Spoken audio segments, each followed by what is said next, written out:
ఇంకా 3 అక్కడ ఉన్నాయి అక్కడ 3 ఉన్నాయి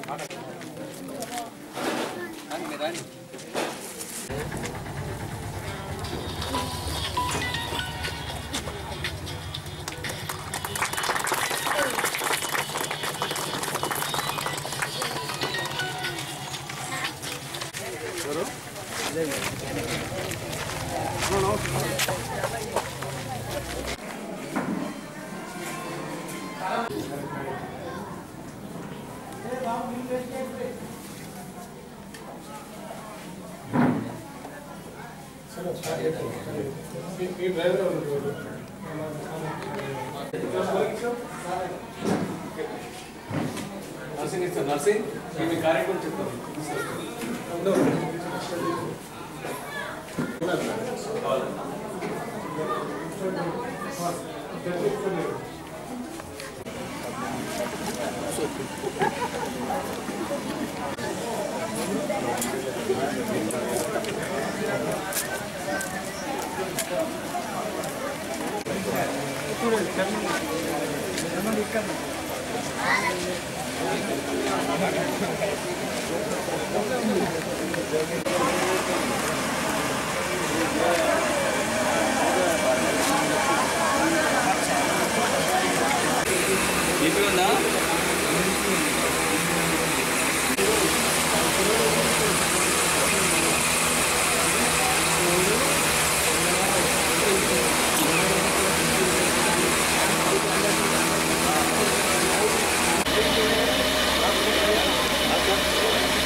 మేము అంటే మా ఐఎంఏ కరీంనగర్ తరఫున ఒక మారుమూల ప్రాంతమైన మానాల విలేజ్ సెలెక్ట్ చేసి అక్కడ మాస్ క్యాంప్ అంటే మెడిసిన్ సర్జికల్ గైనిక్ కాకుండా అన్ని super specialities neurology gastroenterology neurology rheumatology అన్నీ కూడా పెట్టేది కార్డియాలజీ ఇవన్నీ సహా అన్ని అన్ని చర్మ అంటే స్కిన్, తర్వాత ఐ స్పెషలిస్ట్, ఈఎన్టీ అన్నీ కవర్ చేసాము. అంటే దాదాపు ఒక 25-30 మంది డాక్టర్స్ వచ్చాము. అది సందర్భంగా ఏంటంటే టోటల్ స్క్రీనింగ్ చేయడానికి ఒక 2-3 విలేజ్ల 2-3 గ్రామాల ప్రజలకి mass CM free medical camp conduct చేశారు. డాక్టర్ అంటే మంచి కరీంనగర్ టౌన్లో ఉన్న ప్రముఖ డాక్టర్లు అందరూ కూడా ఈ క్యాంప్కి జస్ట్ రిక్వెస్ట్ చేయగానే వాళ్ళ చేసేసి డెసిషన్ అంటే నిర్ణయం తీసుకొని సంతోషంగా మేము వస్తాం సార్, మేము కూడా హెల్ప్ చేస్తాం. వాళ్ళకి డెసిషన్ అంటే నిర్ణయం తీసుకొని సంతోషంగా మేము వస్తాం సార్, మేము కూడా హెల్ప్ చేస్తాం. వాళ్ళంతా వాళ్ళే వాలంటీర్గా తీసుకెళ్ళేస్తాం. మేము సుమారు ఒక 500-600 మంది పేషెంట్స్ తక్కువ మినిమంగా వస్తారు. కనీసమైన నెంబర్ కూడా మెడిసిన్ అన్ని మెడిసిన్ ఒక 40,000 సుమారు 40,000-50,000 వరకు మేము మా వ్యక్తిగతంగా కాకుండా medical association representative association president వాళ్ళ సంఘం ఉంటుంది కదా, ఆ అసోసియేషన్ వాళ్ళని రిక్వెస్ట్ చేస్తే వాళ్ళే కష్టపడి కలెక్ట్ చేసి ఇట్లా అనుకుంటున్నాం. ఒక మారుమూల ప్రాంతంలో మాస్కి కామన్ పీపుల్కి వైద్యపరంగా ఆరోగ్యపరంగా సూపర్ స్పెషాలిటీస్ డాక్టర్స్ కానీ పేషెంట్స్ కానీ అందుబాటులో ఉంటారు కనుక మేమే వాళ్ళ దగ్గరికి వచ్చేసి total screening mass medical camp స్పందన బాగుంది. ఊళ్ళో ఉన్న చాలామంది పేద ప్రజలు వాళ్ళకున్న వివిధ యొక్క రోగాలను కూడా డాక్టర్ దగ్గర చూడటానికి కొంతమంది ఆర్థికంగా కావచ్చు, కొంతమంది పనుల ఇబ్బందితో కావచ్చు, కొంతమంది అవగాహన లేకుండా చాలామంది చూపించుకోరు. దాంతో వాళ్ళకి ఒక డైలీ లైఫ్లో ఎన్నో ప్రాబ్లమ్స్ వస్తుంటాయి. తర్వాత కొందరు ఓల్డ్ ఏజ్తో కూడా వాళ్ళ యొక్క పిల్లలు కూడా తీసుకుపోయి చూసుకునే పరిస్థితిలో ఉంటారు. కాబట్టి మనం ఒక లైఫ్లో ఒక అవకాశం ఉన్న వీళ్ళందరికీ ఒక ఫ్రీ మెడికల్ క్యాంపు కండక్ట్ చేసి వాళ్ళకి కావాల్సిన వైద్య సేవలు వాళ్ళ ఇంటి దగ్గరికి అందించాలని ఒక ఉద్దేశంతో మా పెద్దనాన్నగారి గణరాయరావు గారి స్మాల్ గారితో ఐఎంఏ కరీంనగర్ బ్రాంచ్ యొక్క సహకారంతో నిర్వహించడం జరిగింది. ఈ అందరూ కూడా ప్రజలు దీన్ని ఉపయోగించుకొని వాళ్ళకి కావాల్సిన ఒక ప్రాబ్లమ్స్ చాలామంది ఒక 10 డిఫరెంట్ విభాగం యొక్క డాక్టర్స్ వచ్చినారు. ఈరోజు డాక్టర్స్ నిజంగా కూడా పిలవంగానే తప్పకుండా భావంత సేవగా మేము వస్తాం. మేము సమాజం కోసం కూడా ప్రతి ఒక్క రోజు మా యొక్క ఆర్థిక సంపాదన ఉన్నా కూడా ఈ యొక్క రోజైనా వారానికి ఒక రోజైనా మేము కూడా సేవ చేద్దామని అనుకుంటున్నామని తప్పకుండా పిలవంగానే వచ్చినారు. వాళ్ళకు ధన్యవాదాలు. ప్రజలు కూడా అందరూ చాలామంది ఉపయోగించుకుంటున్నారు. వాళ్ళకి వైద్య సేవలతోనే కాకుండా మందులు కూడా ఉచితంగా డిస్ట్రిబ్యూట్ చేయడం జరిగింది. మెడికల్ అసోసియేషన్ కరీంనగర్ గారు వాళ్ళు చాలామంది శాంపుల్స్ ఫ్రీగా డిస్ట్రిబ్యూట్ చేస్తున్నారు. కాబట్టి వాళ్ళకు ఆయన సంగతి. తర్వాత వాళ్ళకి వచ్చిన ఆపరేషన్స్ కూడా ఉంటే చెల్లిమేడ ఆంధ్రరావు ఇన్స్టిట్యూట్లో కూడా వాళ్ళు కూడా ఆపరేషన్ చేస్తానికి రెడీ ఉన్నారు. ఫాలో అప్ యాక్షన్ కింద ఆపరేషన్స్ కూడా అవసరం ఉంటే వాళ్ళకన్నా చికెన్లు అవి కూడా చేద్దాం అనుకుంటున్నాం. తప్పకుండా ప్రతి ఒక్కరు సాధ్యమైనంత వరకు తన వంతు సేవగా ప్రతి వాళ్ళ యొక్క ఊరికి ఒక సేవను చేసి ఆర్థికంగా కానీ మెడికల్ క్యాంప్స్ కానీ వాటర్ ప్రోగ్రామ్స్ కానీ చేస్తే తప్పకుండా ఊళ్ళు కూడా అందరూ బాగుపడతాయి. అందరూ ఒక సామాజిక దృక్పథంలో పనిచేస్తే అందరికీ ఒక పరస్పర సహకారం పెరుగుతుందని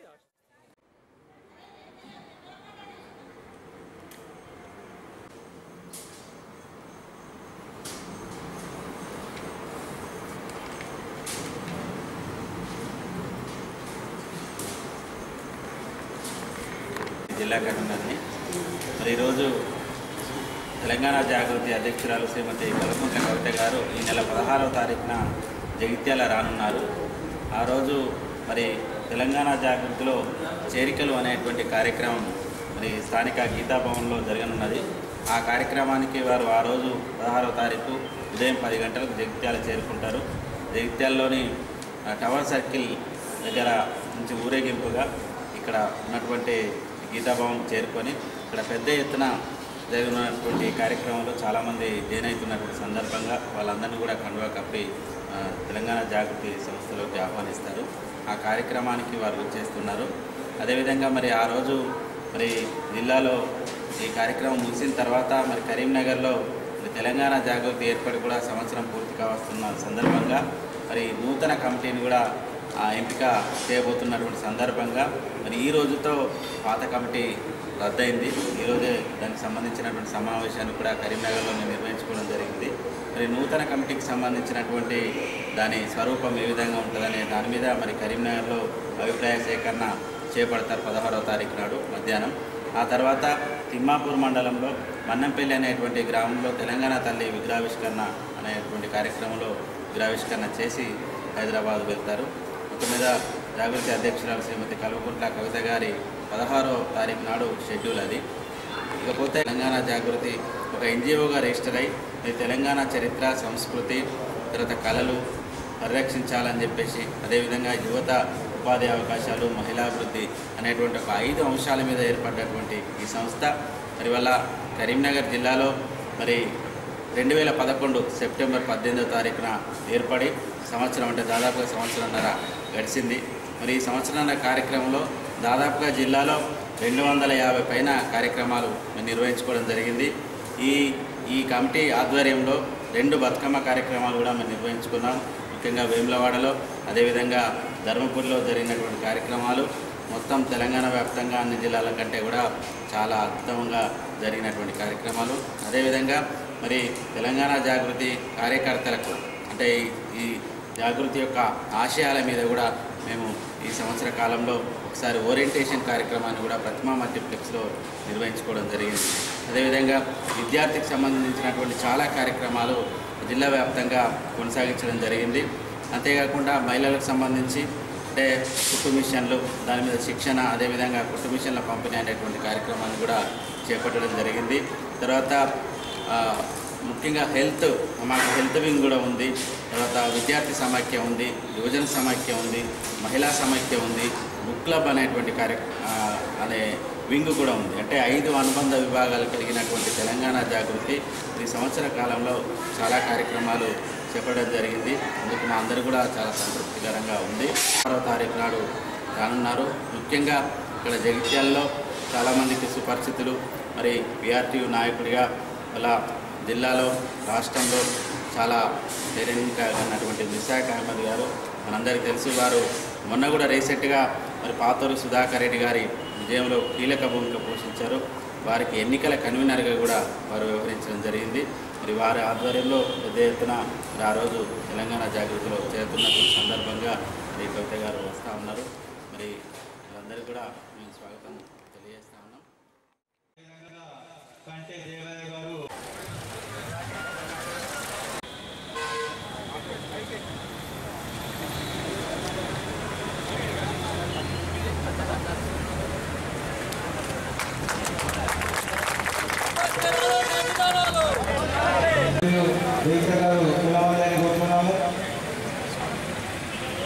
మురగంటి రమేశ్వర రెడ్డి గారు బీజేపీ నియోజకవర్గ నాయకులు పూలమాలని కోరుకుంటున్నాము. గౌరవ శ్రీ చంద్రశేఖర్ గారు కాంగ్రెస్ నాయకులు పూలమాలని కోరుకుంటున్నాము. పులి గోవర్ధన్ గారు దళిత రచయిత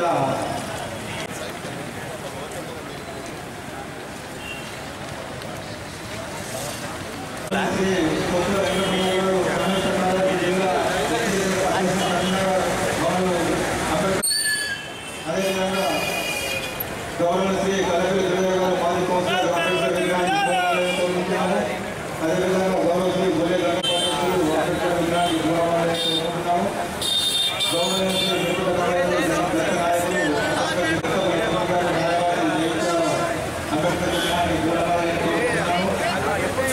గౌరవ శ్రీ గుజు లక్ష్మణ్ గారు న్యాయవాది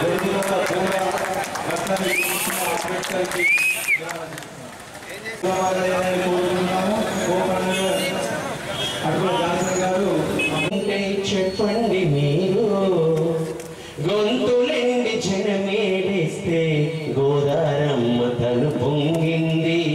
గొంతులెండి జనమేడిస్తే గోదారమ్మ తను పొంగింది. పరవళ్లతో వరదే వచ్చి పరవశమే కలిగించింది. గోదారమ్మదే కులము, కృష్ణమ్మదే కులము. గోదారమ్మదే కులము, ఎన్ని కులాలు మనలో మనకెందుకు సారు? మనమంతా లోకులము, కలిసుండే కాకులము. మనమంతా లోకులము, కలిసుండే కాకులము. కులము కులమంటారు, కులమంటే ఏమిటి సారు? ఓంకారం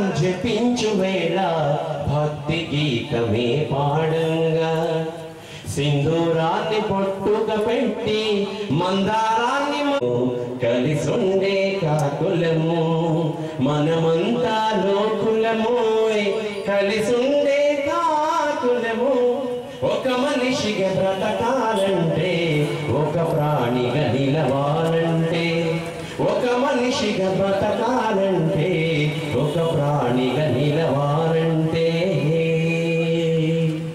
ఆ గాలిది ఏ కులము ఈ నేటికి ఉందా కులము కులము కులమంటారు కులమంటే ఏమిటి సారు తెలియక సిపెల్లి రవీందర్ గారు బీజేపీ నాయకులు వేదికను అలంకరించడం కోరుతున్నాం సార్. ఈనాటి కార్యక్రమానికి శ్రీ గౌరవనీయ ఆర్డీఓ హనుమంతరావు సార్ గారు సభాధ్యక్షత వహించాల్సిందిగా కోరుతున్నాం సార్.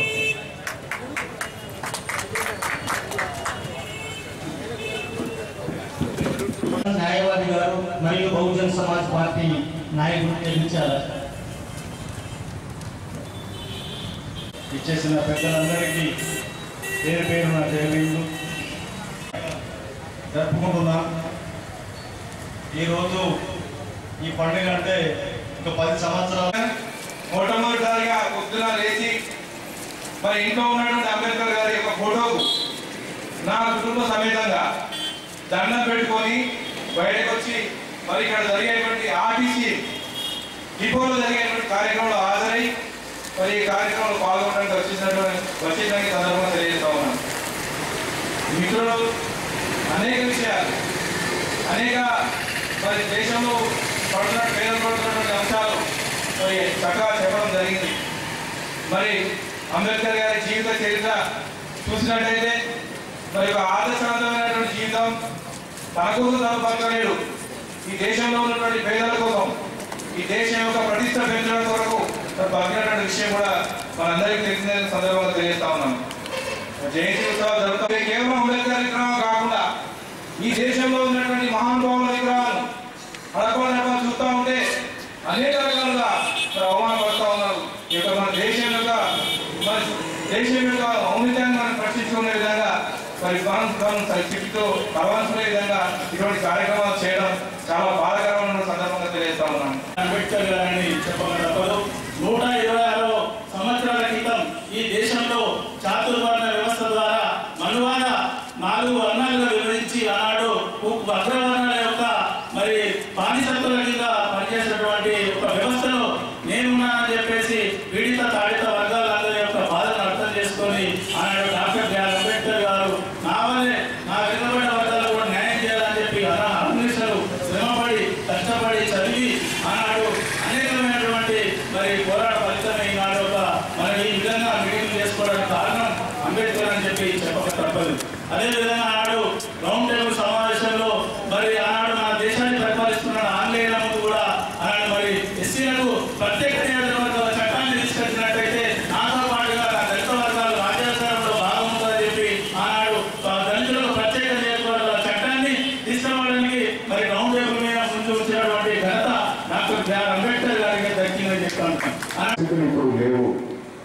దయచేసి వాటిని మరీ చెప్పుకొని మనలో మనం కించపరుచుకునే విధంగా కాకుండా ఈ రోజు ఇప్పుడున్న పరిస్థితులను అవగాహన చేసుకొని రాబోయే తరానికి ఇక ముందు 300 కిలోమీటర్లు కర్ణాటక పోతే జీవనన్న బీసీలకు పోతారు.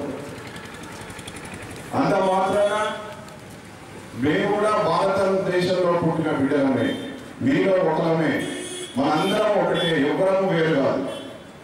కావున దయచేసి మీ అందరికీ చెప్పేందంటే నేను ఇంతకీ చెప్పాను, మనకు ఒక దేవుడు లాంటి అంబేద్కర్ లాంటి వ్యక్తి ఈ రోజు మనకు అవసరం ఉన్నాడు. దురదృష్టవశాత్తు అన్నా హజారే గారు అవినీతి మీద ఒక ఉద్యమం చేపడితే మనందరం చూస్తున్నాం. అందులో పోయే 99 మంది అవినీతి పర్లే, 99% మంది అవినీతి జెండాలు పట్టుకొని పాపం ఏదో సాధిస్తానన్న పెద్ద మనిషి గాంధీ తరఫున చేసిన సవాసమేమో నేనేదో సాధిస్తాను అవినీతికి వ్యతిరేకంగా. కానీ వారు ఈ వృద్ధాప్యంలో కూడా భారతదేశం కోసం ఎంతో కష్టపడుతున్నాం. అలాగే ఈ భూమి మీద పుట్టిన ప్రతి వ్యక్తి కూడా భారతదేశంలో జన్మించినటువంటి ప్రతి వ్యక్తి కుల మతాలకు అతీతంగా ఇక్కడ ఉన్నటువంటి భూమిని, నీటిని, గాలిని అందరూ అనుభవించే హక్కు అందరికీ ఉంటుందనే దిశగా అతని ఆలోచన చేసి విజయాన్ని సాధించినటువంటి వ్యక్తి. ఒక రాజ్యాంగాన్ని నిర్మించడం అంటే ఒక సామాన్యమైనటువంటి విషయం కాదు. ఆ రోజు భారతదేశంలో ఉన్నటువంటి పరిస్థితుల్లో కుల మతాలతో ఒక కులం పట్ల మరొక కులం తక్కువ చేసి చూస్తున్నటువంటి సమయం, ఒక మనిషి ఇంకొక మనిషిని హీనంగా చూస్తున్నటువంటి ఆ సమయంలో కూడా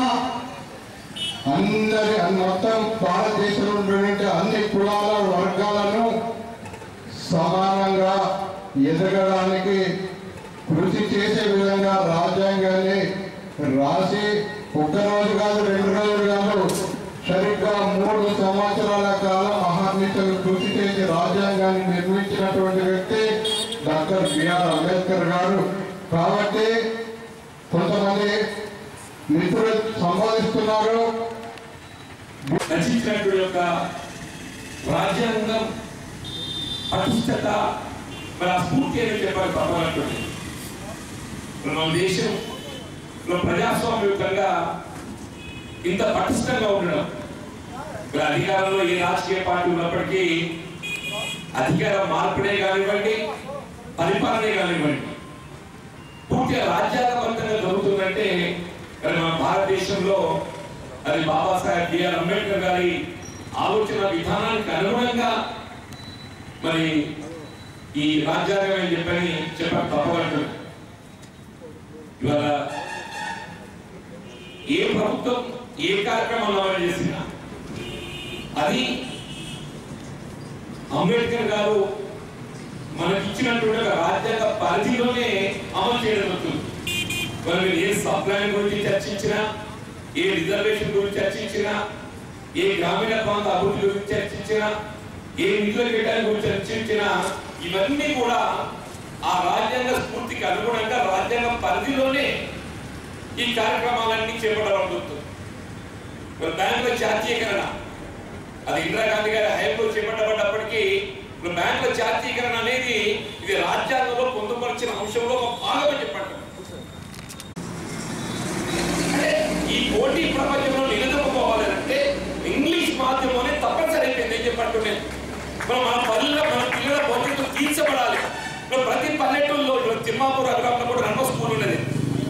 తిమ్మాపూర్ అగ్రామంలో కూడా నడమ ఆడ 5 టీచర్లు ఉన్నారు. విద్యార్థులు ఏదైతుందో 8 మంది ఉన్నారు. మీరు జగత్సింగ్ పోయి చూసామని చెప్పండి. రేపు సోమవారం ఎంతమంది టీచర్లు ఎంతమంది విద్యార్థులను పోయి చూసామని చెప్పండి తిమ్మాపూర్ అగ్రామంలో. అంటే దానికి కారణం ఏదైతున్నదో వాళ్ళకి ఆ పాఠశాల మీద విశ్వాసం అయితే కాదు, పిల్లల భవిష్యత్తు దృష్ట్యా ఒక మంచి బోధన కావాలి, వాళ్ళ భవిష్యత్తు తీర్చిదిద్దబడాలి, పోటీ ప్రపంచంలో నిలదొక్కుకోవాలి అని చెప్పారంటే ఇంగ్లీష్ మాధ్యమాన్ని తప్పనిసరి. డాక్టర్ శంకర్ గారు తెలుగులో పాస్ అయ్యి ఇంత పెద్ద డాక్టర్ అయ్యింది. మరి ఆయన డాక్టర్ ఆయన కొడుకులు తెలుగులో చెప్పించి మేము మనల్ని తెలుగు చెప్పాలంటే ఈ పోటీ ప్రపంచంలో సాధ్యమైతే అసలు చెప్పుకుంటాం. కాలం మారినట్టు మనం మారాలి. ఆ కాలానికి అనుగుణంగా ఏదైతుందో మనం నిలదొక్కుకోవాలి. కాబట్టి ఏదైతుందో వీళ్ళ నిజంగానే ఈ ఎస్సీ ఎస్టీ సప్లాన్ చట్టబద్ధత రూపొందించినందుకు అది పూర్తి స్థాయిలో సద్వినియోగం కావాలంటే ఈ సీసీ రోడ్లు, ఈ కమ్యూనిటీ హాల్స్, ఈ వాటర్ సప్లై స్కీమ్స్ ఇవన్నీ చేస్తేనే ఉంటుంది. ఇలా కొత్తగా చేసేది కాదు, అవన్నీ రొటీన్గా గతంలో చేసినా ఇప్పుడు చేద్దాము. కానీ ముందుగా ఏదైతుందో మన పిల్లలకు కావాల్సిన విద్యా బోధన మరి ఏ సుప్రీంకోర్టు ఏదైతుందో చట్టబద్ధత కల్పించిందో రైట్ టు ఎడ్యుకేషన్ ప్రైవేట్ పాఠశాలల్లో వాళ్ళకి అడ్మిషన్ ప్రభుత్వ పరంగా సమకూర్చాలని చెప్పని నిర్దేశించిందో దాన్ని మనం అమలు చేయగలిగినప్పుడే అది సాధ్యమవుతుంది. భావనను నేను వ్యక్తం చేస్తూ మరి నేను ఎక్కువగా సమయం తీసుకోవడం కమ్యూనిటీ గురించి చెప్పిండు. మరి అందులో కొంత సమన్వయ రూపం ఉండే లేదని కాదంటే నేను ఎమ్మెల్యే గారు ప్రయత్నం చేస్తుండ్రు, మేము ప్రయత్నం చేస్తున్నాం. ముందో 10 వచ్చి తర్వాత 10 వచ్చింది. రేట్లు పెరిగిపోతున్నాయి. ఆ 10తో అయితే అనుకుంటే ఆ 10తో కాదు, ఈ 10తో అయితే అనుకుంటాం, ఈ 10తో కాదు. ఇప్పుడు మళ్ళీ ఒక 10 కావాలి.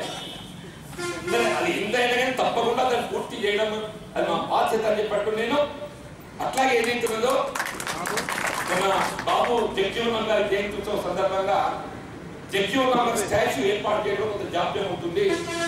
అది వెలువెంటనే ఏర్పాటు చేయడం కాకుండా కాంస్య విగ్రహం పెట్టాలని చెప్పి కూడా సూచించారు. ఎమ్మెల్యే గారు కూడా ప్రతిపాదించింది. నేను కూడా మా ఆడియో గారు మీరు మున్సిపాలిటీ చేస్తారా, మరి ఎస్సీ ఎస్టీ ఏదేళ్ళు చేస్తారు, కానీ జగ్జీవన్ గారి విగ్రహంతో పాటుగా ఈ అంబేద్కర్ గారి విగ్రహం కూడా కాంస్య విగ్రహం కావాలని చెప్పండి.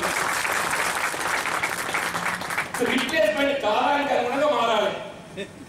ఇది పెట్టినాడు ఏదైతున్నదో అప్పుడు ఆలోచన కాంస్య విగ్రహం అంత శక్తి లేకుండే. కరీంనగర్ పెట్టినాడు కూడా నేను 83 మంత్రిగా అప్పుడు శివశంకర్ గారు కేంద్ర మంత్రిగా దాని విగ్రహాన్ని ఏర్పాటు చేస్తాం. దాని ఆవిష్కరణ లోపల ఏదైతుందో సభాధ్యక్షుడు తదుపరి మారిన కాలంలో ఇప్పుడు కాంస్య విగ్రహం పెట్టుకున్నాం.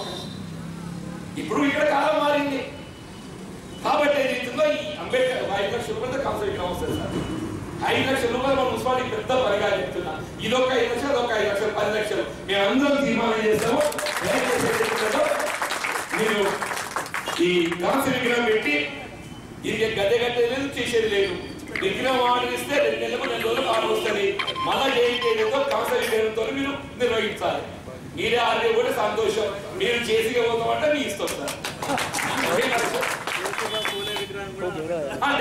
దానికి ఇక్కడ వెంటనే పెట్టాలన్న బాబు నాకు మన రాజశేఖర్ అప్పుడు రాజీవ్ గాంధీ గారి విగ్రహం పెడదాం అనుకున్నాను కదా బాబు బిగినింగ్ లో ఆడ పెడదామన్నాను. వాడు పెట్టేటట్టు వెల్కమ్ చాలా బాగుంటుంది. నేను ఆడిగారితో మాట్లాడినప్పుడు రాగానే మాట్లాడింది.